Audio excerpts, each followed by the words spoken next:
Pripun rasane Pakde? Jan angler. Angler. Ora nek gronjale blas ya. Napa anu Pakde saking pundi niki ngapang napa nggih? Mboten. Mboten. Kula tiyang alusan kok. Tiang alusan berarti kula tiang grunjalen. Tiang listrik.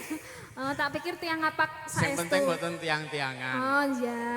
Sing penting tiang asli. Betul. Sakara bisa.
mene iki to.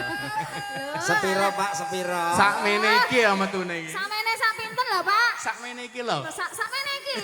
Biasanya sak mono lho. Saiki samene. Iya. Nan, Enak ora jare? Penak apa ora jare? jan angler. Lah niki mboten nyangoni kula, Pak. Hah? Mboten nyangoni kula. Engko tenang. Amel-amel biasa disangoni amel masa aku ora. Pokoke engko anu wae ditulis wae. Request. Lo QRIS napa piye napa? Kiris ora apa-apa. Kes mawon, Pak. Hah?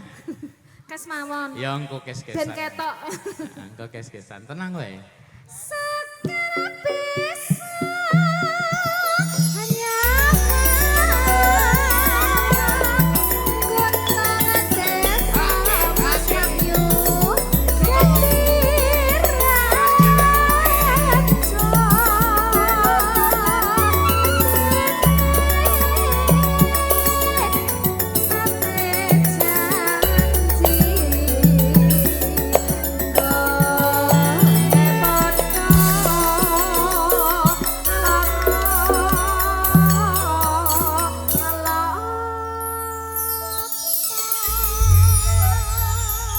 Matur sembah nuwun Sembah nuwun. para kanca kangmas